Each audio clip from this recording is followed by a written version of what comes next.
Na minha casa, todo mundo tinha um trabalho a fazer. Nós, a garotada, só tínhamos um trabalho: ir pro colégio e tirar boas notas. E não voltem pra casa, burros! Cris, qual é a raiz quadrada de 144?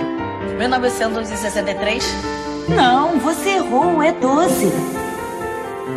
Errou! Não, mas calma. O que dá 3 sobre 12 mais 3 sobre 4? O que dá 3 sobre 12 mais 3 sobre 4? O que dá 3 sobre 12 mais 3 sobre 4?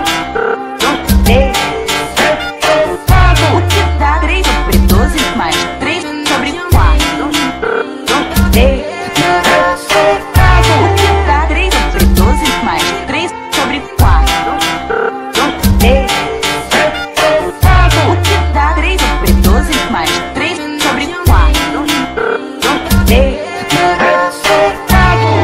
Olha, o que aconteceu? Eu tive que apagar esse idiota. Ah, não é nada disso. Eu tô falando desse T que você tirou em álgebra.